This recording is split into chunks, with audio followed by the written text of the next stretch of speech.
After being reassured countless times by President Biden that he would not pardon his son Hunter, wouldn't you know it, this week he chose to do it anyway.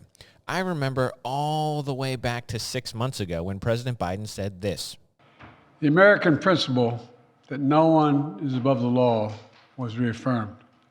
Now, I hate to be the guy to fact check the president, but according to my notes here, yeah, it turns out that's not true. If you're the drug addict, gun-toting, sex-trafficking bagman for the Biden crime family, then you are, in fact, above the law. I do think that we should give Joe the benefit of the doubt, though, and assume that due to his rapidly progressing dementia, he simply doesn't remember all the times he promised us he wouldn't do this exact thing. After all, it's not like he has a 60-year history of lying in politics, right? I'm Tyler Chrestman. Welcome to the Chrestman Conversation.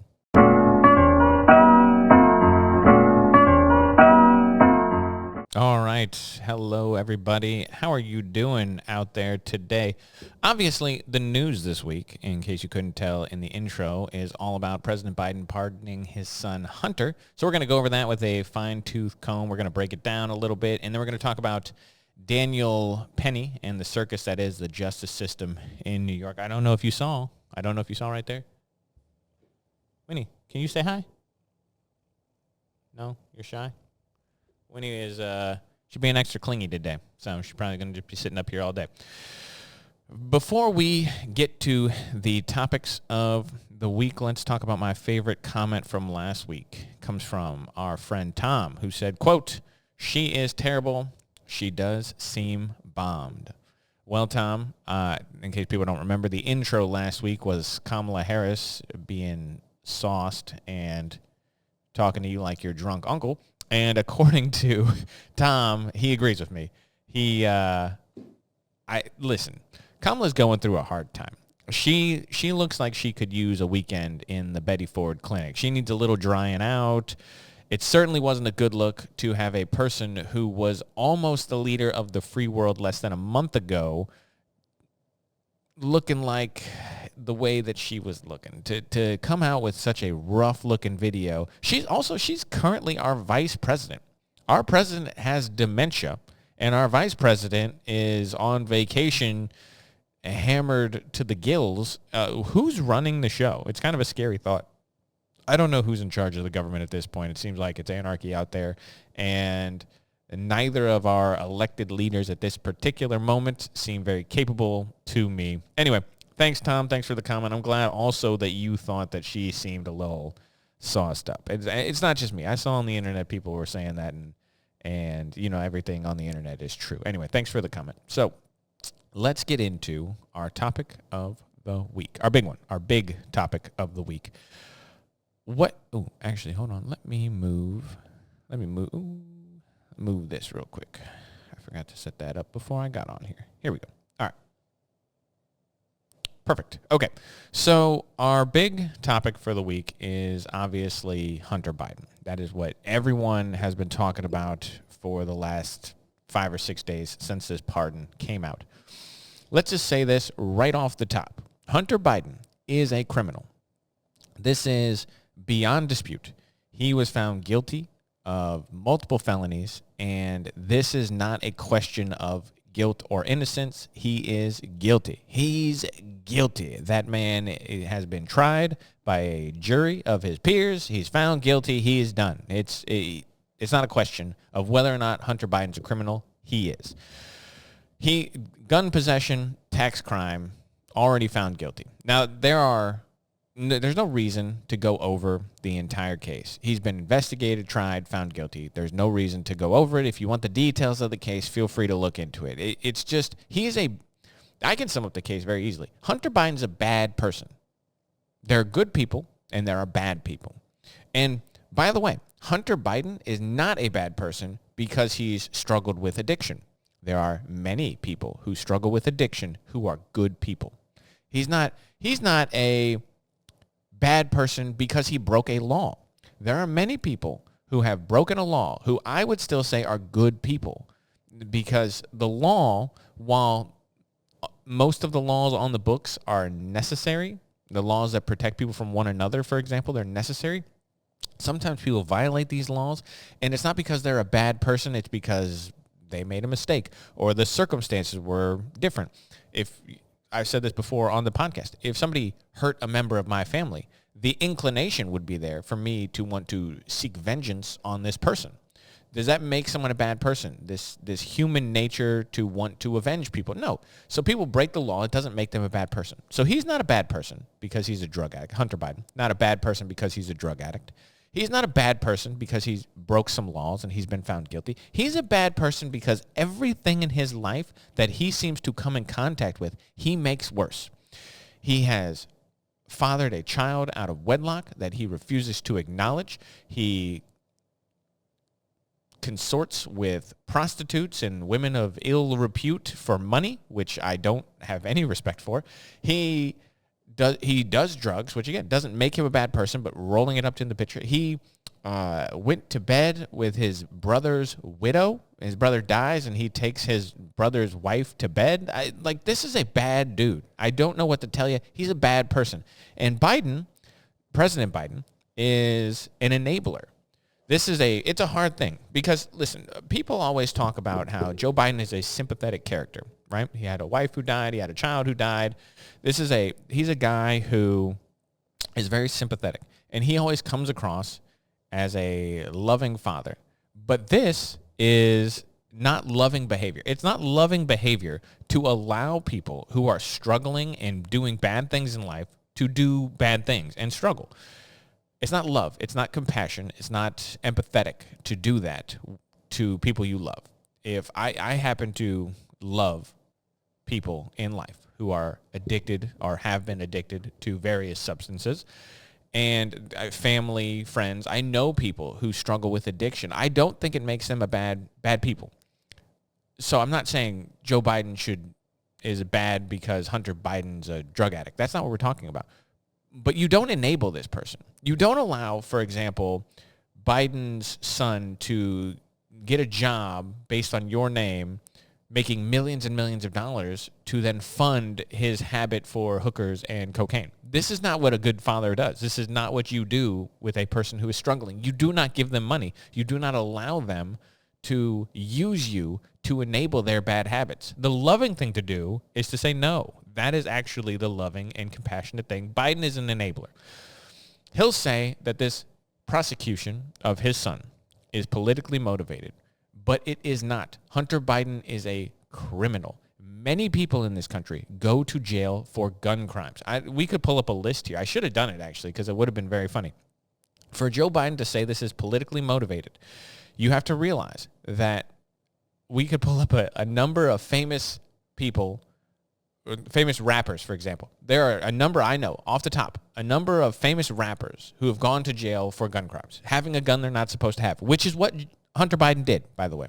It's not that he filled out a piece of paperwork incorrectly. It was that he lied on a form, a federal form, to get a gun he was not supposed to have. That's what the crime is. The crime is owning a firearm you're not supposed to possess, and then ditched it. His girlfriend or wife, I can't remember, girlfriend or wife ditched the gun in a dumpster across from a school. So it's like, this is the person. He had a gun he's not supposed to have. This, to me, by the way, I have said this all the time, I do not need to list my credentials here when it comes to my support for the Second Amendment and owning firearms. I think everyone should own guns. I think people should know how to use them. I think more people should carry guns on their person. I think it actually makes society better. So I'm not going to sit here and justify what I'm about to say to you. But listen to this and listen carefully. If you have a gun that you are not supposed to possess, I think you go to prison. No plea deal, no nothing. You go to jail. I don't agree with all the gun rules in this country. I think it's ridiculous how difficult it is to get a suppressor. I think it's silly sometimes that how many hoops you have to go through just to shoot a fully automatic gun. I agree. I don't think everyone should run around in the streets with a M60 strapped to their back. This is not what I'm talking about. I'm not saying everyone should have access to all these weapons all the time, but I do think it's hard for people who are good people to get them, which is what you want. And I understand the screening process. We don't need to get into it, okay? We're not having an argument about that. So I'm going to say I do understand. But when I say if you have a gun that you're not supposed to possess, what I'm talking about is if you lie to obtain a gun, if you steal a gun, or if you buy a gun off the black market. To me, it's easy enough to purchase a firearm. It's really not difficult. If I want an AR, if I want a shotgun, if I want a pistol, I can go get one. I can legally obtain them. It's really not that difficult.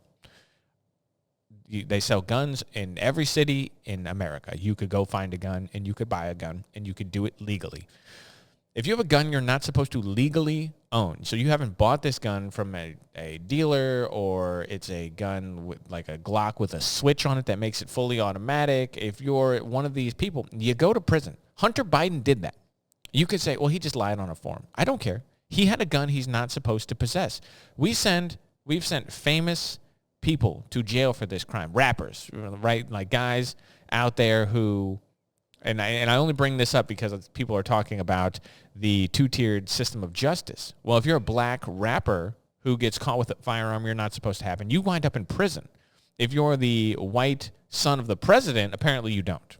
And I think it's funny to watch the left eat their own on this when you say, well, it's racially motivated. No, it happens to be proximity to the president motivated, but still, it's kind of a funny thing to watch the left be mad about this. These gun crimes are serious to me. As someone who loves firearms, we could pull out guns and talk about them. I could do a podcast about weapons and fighting because that's my biggest hobby in the world. That's the stuff that I really love to talk about. I could do that. So I'm not going to sit here and say I'm anti-gun. I'm obviously not. But the owning a gun you're not supposed to possess is a serious thing. I take it seriously, and people should take it seriously. Hunter Biden did that. I do not care if you say, well, he just owned it. He didn't use it. It's not like he did this. That's not the point. The point is you only own a firearm illegally to do bad things. That's why you own a firearm illegally. It's very easy to own a firearm as a upstanding, respectable member of society. It is easy to do. But people who own guns that they're not supposed to have, the only reason to have them is to do bad things, in my opinion. So it's not a nothing crime that he's being pardoned for. And the tax crimes are not even, what he's been convicted of is not even what people really wanted him investigated for. This is not about tax evasion. Hunter Biden did not forget to pay his taxes. Oh, oops, the IRS sent a bill. I must have put it in my other pile of papers. No, that's not what happened. That's not what he was convicted of. This isn't about a drug addict who was having money problems, who couldn't pay his taxes. Hunter Biden created fake companies to funnel foreign money into the United States in an untraceable manner to avoid paying taxes. This isn't like, drug addicts struggle with finances because he was having issues. No, he made millions and millions of dollars in foreign money that he funneled through shell corporations so he could avoid paying taxes. This isn't a mistake. This isn't the IRS sent you a bill and you just forgot about it. Or, oh my gosh, I'm having such money trouble because of my cocaine addiction that I just couldn't pay. I need some help, IRS. Would you let me defer payments? That's not what this is. This is not that at all. This is about a guy. This isn't about a guy who fell in hard times. It's about a guy who tried to cheat the system through a very complicated manner to avoid paying taxes and avoid also taking responsibility and ownership of money that came to him from foreign sources like China and Ukraine. He was getting millions and millions of dollars from Ukraine and China for what? For jobs that he is not qualified to do? For jobs that he did nothing? What do you think all the money from China is for? What do you think all the money from Ukraine was for? Is it for the money from Burisma is not because he's an expert in oil and gas. Hunter Biden knows nothing about oil and gas. The money from Ukraine, the money from China is money that goes to influence his father. That's what it is, full stop. That's what the investigation is supposed to be focused on. So Biden goes back on his word. President Biden goes back on his word. He pardons his son. Why does he do that? Why would he do this? What is the point? We're going to get to that. But first, when we talk about he goes back on his word, this is not crazy. Listen to this. Listen to Joe Biden, and then tell me what you think. Let me ask you. Actually, before we do that, I happened to pull this picture up to start this video, And I look at this face. Look at the face that Joe Biden is making here. And tell me he's not the puppet, Jeff Dunham's puppet, come to life. This is Walter, the puppet. This is Joe Biden, the human being. There's never been a more uncanny resemblance that I've seen. Look at the face. I just can't get over it. It's crazy. Anyway, watch the video. Let me ask you, will you accept the jury's outcome, their verdict, no matter what it is? Yes. And have you ruled out a pardon for your son? Yes. You have. I'm extremely proud of my son, Hunter. He has overcome an addiction. He's one of the brightest, most decent men I know. And I am satisfied that I'm not going to do anything. I said I abide by the jury decision, and I will do that, and I will not pardon him.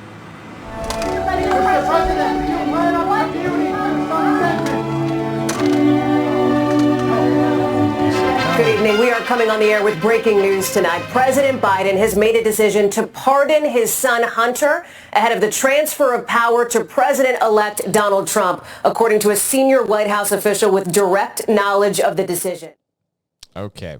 So there are more, by the way. We could play video of his press secretary also reaffirming that he's not going to pardon his son. He respects the judicial system and process, and in no way would he like to exert power that would seem like favoritism or nepotism. So he's a liar. He is just an absolute liar. He said numerous times he wouldn't do this, and then now he's out the door, and it is. Also, it's kind of funny to me. This, in a certain way, it almost seems like he's given a middle finger to the Democratic Party. He knows that this is not going to play well in the midterms or moving forward, that this is going to hurt the respect for rule and law that Democrats claim to have. Donald Trump is the one at war with the justice system, but President Biden just did exactly what Donald Trump has been accused of doing, which is playing favorites with the justice system and having a two-tiered system. Oh, people are upset because Donald Trump, it's a two-tiered system. Donald Trump got off scot-free, and he's done all this, and he hasn't gone to jail. He hasn't paid a cost, and the system is fair because, look, we went after Trump, but we also went after Hunter, but now Hunter's pardoned. So what does that mean? Is the system not fair? Clearly, it's not fair.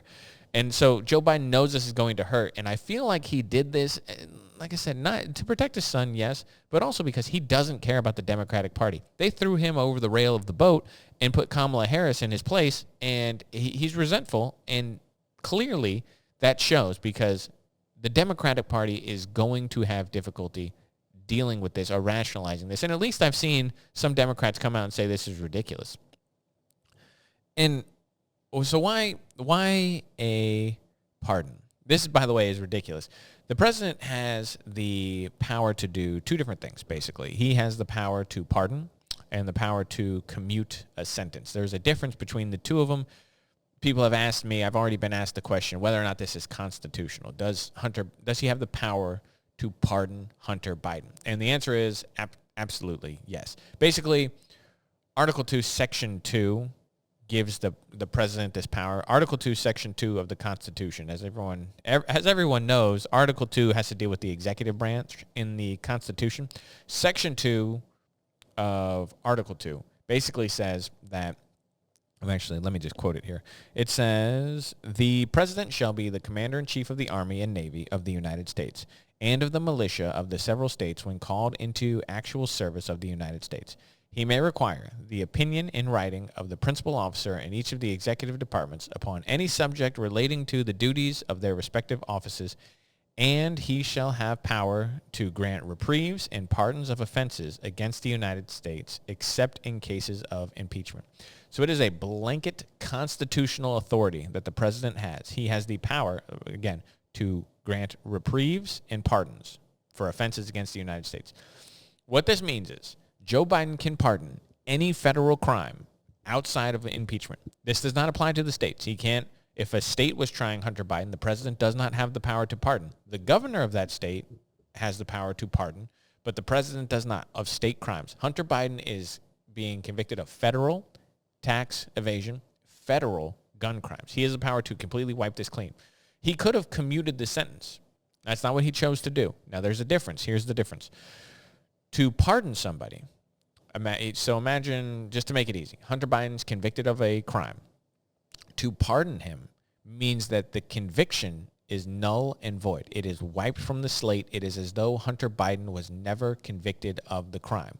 To commute the sentence would have meant that the conviction stands, but the punishment is wiped clean. So imagine Hunter Biden is sentenced to 10 years in jail.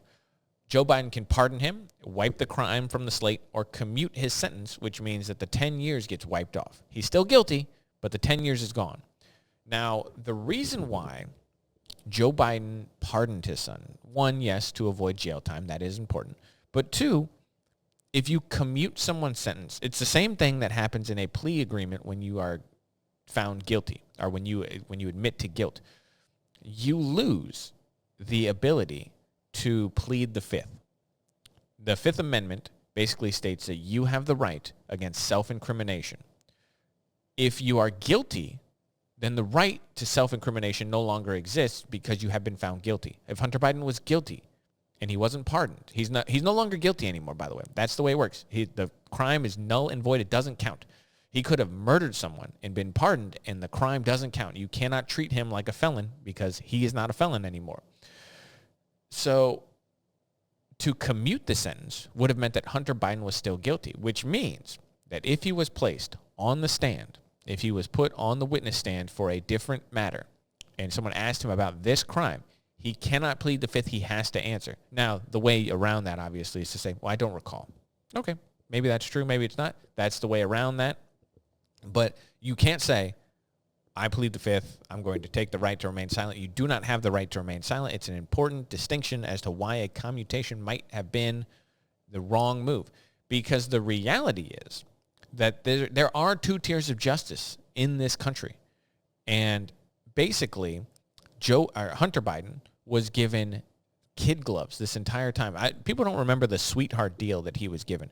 Basically, he was going to plead guilty to a lesser crime. I think he was going to... Actually, I forget now off the top of my head which one it was.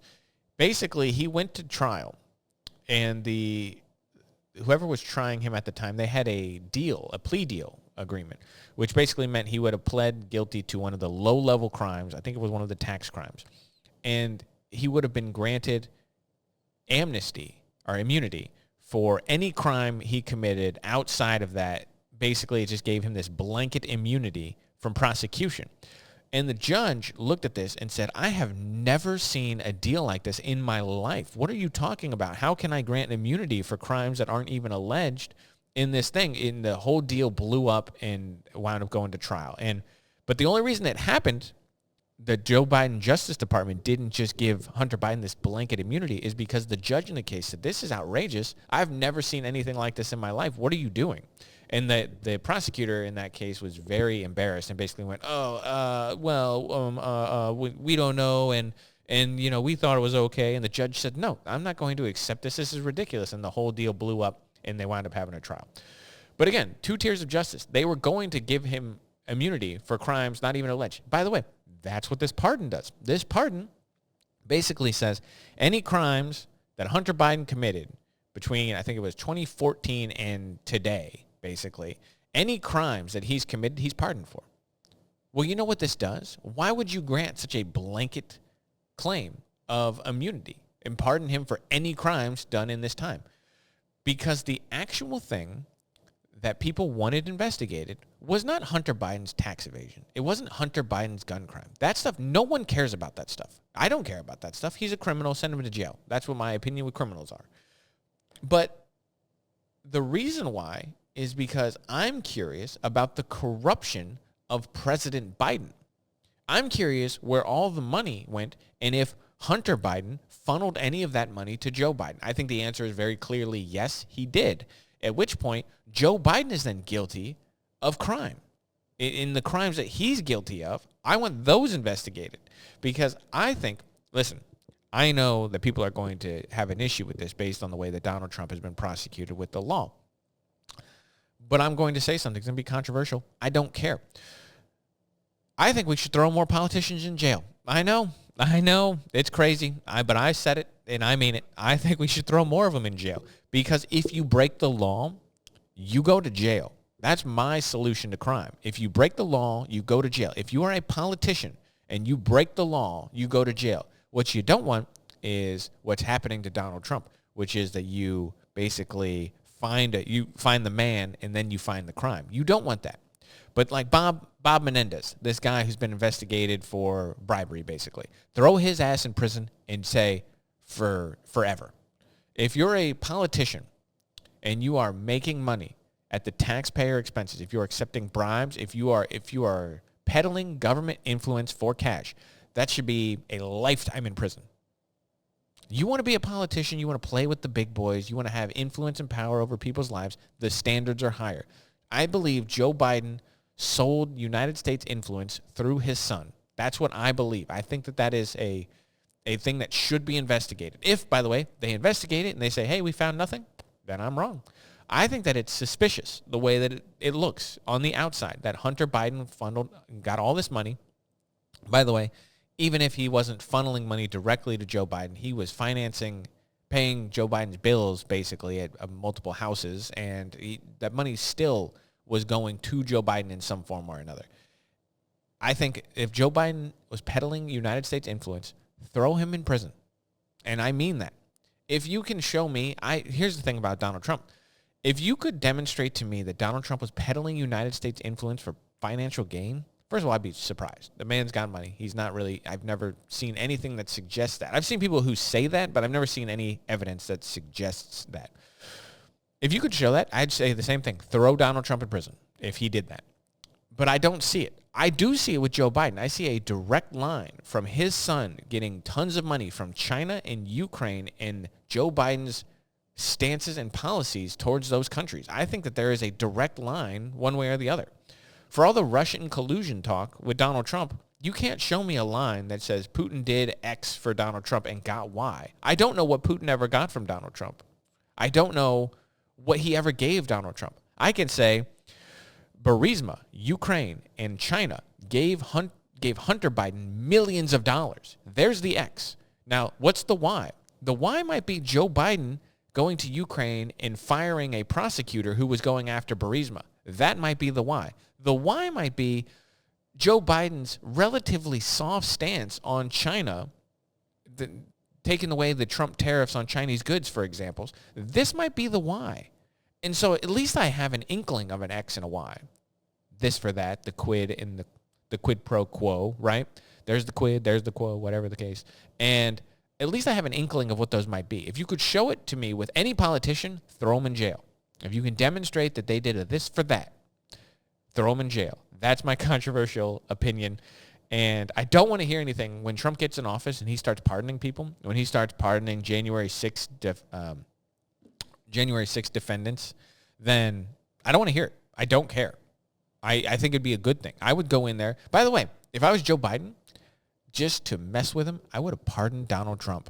I think that would, if you're Joe Biden, that would be an epic move. It would be fantastic if he did that. Go in there and pardon Donald Trump. You'd say, listen, I pardoned my son. People said they were worried it was politically motivated. I'm worried that the people will perceive Donald Trump. I think Donald Trump did bad things, but I think that we need to come together as a country, and I think pardoning Donald Trump would be the right thing. That would be an epic move if you are Joe Biden. It would be fantastic. It would be a win for you. And also it would just piss Donald Trump off, which is if you're Joe Biden, would probably be hilarious to you. So I don't want to hear it. When Donald Trump gets in there and pardons every single one, including maybe himself, then I don't care. When the Democrats can whine about it, and I just won't care. Because Biden is a failure as a president. But this is going to be the lasting mark on his legacy. His son's a criminal. And I think Joe is just shielding himself, and I think history is not going to look kindly on this decision. I think it's bad all the way around. I know, it's weird. Oh, my God. Wow, I rambled. I said I wasn't going to get in the case, and then that's all we talk about. But while we are on the subject of the judicial system, I want to just real quick, I want to talk about Daniel Penny. People might not remember him. He was the guy, there was a homeless dude, a crazy acting homeless dude on the subway, and Daniel Penny and a couple other guys took this guy to the ground and held him, and he wound up going into cardiac arrest and dying. I don't remember the autopsy results, but basically Daniel Penny restrained a homeless man who was threatening people on the subway, and then New York has arrested him, and they're trying to charge him with manslaughter. This is how society crumbles. Okay, this is terrible for the good of society. When you treat people who are heroes as perpetrators and you treat the criminals as victims. Jordan Neely's not a good person. This guy who died, I don't wish death on people. But when you've been arrested 40-something times, you have a warrant out because you punched an old woman in the face. I don't care that some guy took you down and you died in the struggle. I just don't. I think if you're a bad person like that, and again, 40-something arrests, including for random assaults against elderly women, you're a bad person. There's a line. We talked about it earlier. The things that make people good and bad people. It's not that you've done a crime. If you steal a loaf of bread to feed your family, does it make you a bad person? You shouldn't steal. Stealing is wrong. But do I think that you're an immoral, terrible person because you steal bread to feed your family? No. Do I think you're an immoral, terrible person just because you do drugs? No. Do I think you're an immoral or terrible person if you randomly attack an old woman and punch her in the face? Yes. There are levels to crime. Senseless acts of violence against random people on the streets is a thing that someone should, if I saw somebody punch an old woman in the face on the street, we're gonna have a fight. It's not gonna be a conversation. I'm not gonna go, hey, did you just punch that old woman in the face? Knock that off. No, we're having a fight. And we're having a fight immediately because you've demonstrated you're not a rational, capable, empathetic member of society, and you need someone to smash your head into the concrete. That's what you need. And I could say that if you're on the subway and you are acting crazy, if you're threatening to kill people, saying you don't care, I don't care if I live or die, I'll kill all you people, blah, blah, blah, whatever the case may be, and someone comes up and puts you in a chokehold because you're scaring a car full of people, you don't have the right to do that. You have the right to be crazy? No, you don't have the right to threaten other members of society. You don't have the right to make other people afraid for their safety. This is not a right enjoyed by people. I can't say, well, I have the right to go in the subway and make everyone else in the car incredibly uncomfortable and feel like they're in danger. No, I can't pull out a clock with wires strapped to a bunch of road flares and just be like, well, this is my right. I have the right to just hold this. No, if other people are afraid for their lives, that's not a right that I enjoy. And so I don't feel bad for Jordan Neely. It's ridiculous. What I feel bad for is that this is how society crumbles. What you are doing right now is you're making a hero, a guy who stepped up and tried to protect everyone on the train. You're making him into a criminal. Well, I hope that you're never in a position, if you're the person who's chanting he's guilty, wants to send this man to jail, I hope you're never in the position where somebody needs to protect you. Because who's going to want to do it? Why would you want to, if you're in New York, why would you ever want to help someone who's in trouble? They're going to throw you in prison. They're talking 10 years for this. For what? Trying to restrain somebody who was threatening 30 people on a train car in New York? He died. Okay. You know what? You know what would have saved him? If any of the 42 previous times he was arrested, you kept him in jail long enough to learn a lesson. When you arrest someone because they committed crime and then you just release them out on the street, they learn nothing. If he had been in jail for any of the previous ones and just kept there long enough to realize there are consequences for his actions, maybe he wouldn't act like an insane person on the street, and maybe he would still be alive. But the compassionate thing, the compassionate Democrats in New York say, catch and release, it's working just fine. We arrest them, we keep arresting them, they keep getting out. We go, oh, you scamps, you better knock it off. And then they're released back out on the street an hour later. This is not helpful for anyone. It doesn't help the citizens of New York. It's not helping the criminals, which I know it's crazy. The goal of our justice system is for two reasons. One, we arrest people and we put them in jail because it segregates them from civil society. So we have people over here who follow the rules, and we have criminals over there who can't follow the rules. But that's not the only reason. That's not really the goal of the justice system. The goal of the justice system isn't punishment. If you think the goal of putting people in prison is to punish them, you don't understand it. That is a byproduct of the system, but it's not the goal of the system. The goal of the system is keeping civilized societies safe by sequestering those people in a certain place away from people who follow the rules. It's not to punish them. The goal of the justice system should be to rehabilitate them. It's where we fail as a country. Our prisons are terrible. Our jails are terrible because we think of them as a punishment. That shouldn't be the goal. It's a byproduct. Being isolated with a bunch of people that are not productive, bad, mean, nasty members of society, being with them is a punishment. But the goal isn't to make that person's life miserable so that when they get out, they have no options, no hope, no future, and commit more crime. The goal is to try and turn them into productive members. You want them to be a member of society when they come back who follows the rules and behaves well. By catching someone, arresting them, putting them in jail for a day, and releasing them, they learn nothing. Jordan Neely was arrested 42 times. He learned nothing, and now he's dead. And it's not helpful for him. It's certainly not helpful for members of society. And then you have guys like Daniel Penny who may go to prison for 10 years of his life because he tried to make people safe. If you're a woman and you support this kind of thing, you think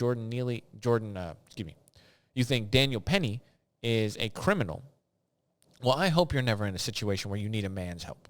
I do. I hope you're never in that situation, because if you are, you're going to be surprised at how vulnerable you are. People who are unaccustomed to violence, they don't know how powerless they are to stop it. You are powerless against a person who wants to hurt you if you don't know how to defend yourself. And if there's no one around who is going to defend you, no former Marine, no off-duty police officer, no man with a set of balls who wants to actually step up and help people in need, because you've told them that if they do, you're going to prison. You're going to jail. It's not justice. It's not restorative justice. It's not any form of justice. Any form of justice with a word attached to it is not justice. Restorative justice, social justice, racial justice, none of this. It's all nonsense. It's all garbage. And this is how you wind up in a situation where people will film you being beaten on the street, but no one will stop it. No one will call the police. They'll be all too busy on their phones filming it so they can upload it to WorldStar. It's ridiculous. It's disgraceful. But it's the policies of these liberal DAs that are creating this culture. No one wants to help. No one will help. I recently rewatched my background show when I was doing things. I've been rewatching Seinfeld.